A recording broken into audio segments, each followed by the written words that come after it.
குறுந்தொகை எட்டுத்தொகையிலுள்ள 5 அகநூட்களுள் ஒன்றான குறுந்தொகை நல்ல குறுந்தொகை என்று சிறப்பித்து உரைக்கப்படுகின்றது. 4 அடி சிற்றலையும் 8 அடி பேரலையும் கொண்ட 400 பாடல்களை கொண்டது. கடவுள் வாழ்த்து ஒன்றும் தனியே இடம்பெற்றுள்ளது. அகவற்பாக்களால் அகப்பொருள் பற்றி கூறும் இந்நூலை தொகுத்தவர் புரிகோ ஆவார். இதில் 307, 391 ஆகிய 2 பாடல்களும் 9 அடிகளால் அமைந்து காணப்படுகின்றன.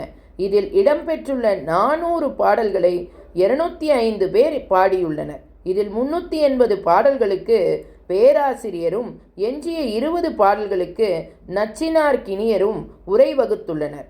ஆனால் இவ்வுரைகள் கிட்டவில்லை. பிற்காலத்தில் டாக்டர் உ.வே.சா அவர்கள் உரை எழுதியுள்ளார். இதன் உரையின் முன்னுரையில் குறுந்தொகை பாடல்களையே உரையாசிரியர்கள் மிகுதியாக எடுத்து காட்டுவதாக குறிப்பிட்டுள்ளார். இதில் முதல் கருப்பொருட்களை விட உருப்பொருட்களுக்கே சிறப்பிடம் தரப்பட்டுள்ளது. வர்ணனை குறைந்தும் உணர்வு மிகுந்தும் காணப்படும் இதில் பொருளுக்கேற்ற பொருத்தமான ஓமைகளை காணலாம். கருப்பொருளின் பின்னணியில் மாந்தரின் அகத்தெழும் உணர்ச்சிகளை சீரிய முறையில் சித்தரித்து காட்டும் இக்குறுந்தொகை கொங்குதேர் வாழ்க்கை எனும் 2ஆம் பாடல் சிறந்த வரலாற்றுச் சான்றாக அமைந்துள்ளது. சோழன் கரிகால் வளவன், குட்டவன், திண்டோர் பறையன், பசும்பூண் பாண்டியன் மற்றும் பாரி, ஓரி, நல்லி, நன்னான் போன்ற பல பேரரசர்கள் சிற்றரசர்கள் பற்றிய வரலாற்று குறிப்புகள் இந்நூலில் இடம்பெற்றுள்ளன. இந்நூலில் பல பாடல்களுக்கு ஆசிரியர் யார் என்பது அறியப்படவில்லை. ஆனால் அப்பாடல்களில் சிறந்து விளங்கும் தொடர்களின் சிறப்பு நோக்கின் அத்தொடர்களையே ஆசிரியர் பெயராக அமைத்து வழங்கினர். அணிலோடு மூன்றிலார் செம்புல பெயல் நீரார் குப்பை கோழியார் காக்கை பாடினியார் என்பன இவ்வாறு ஓமை சிறப்பால் பெயர் பெற்ற ஆசிரியர் பெயர்களாகும்.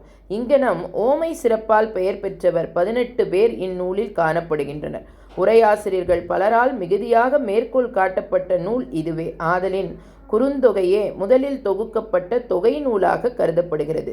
எனினும் பாடல் தலைவன் தன் மீது வைத்திருக்கும் அன்பின் திறத்தை தலைவி தோழிக்கு எடுத்துரைப்பதாக உள்ளது. இது தலைவனின் அன்பின் ஆழத்தையும் தலைவன் மீது தலைவி வைத்திருக்கும் நம்பிக்கையையும் தெரிவிக்கின்றது. உத்தியோகம் புருஷ லட்சணம் என்று வழங்கப்படும் கருத்து பண்டை தமிழ் வழக்கே என்பதை வினையே ஆடவருக்கு உயிரே என்ற பாடல் விளங்கும். அன்றாட வாழ்க்கை நிகழ்ச்சிகள் எளிமையும் இனிமையும் கலந்த சொற்களால் அனுபவ உணர்வோடு உரைக்கப்பட்டு நம் உள்ளத்தோடு ஒட்டி உறவாடும் இயல்புடைய பாக்களை இந்நூலில் காணலாம்.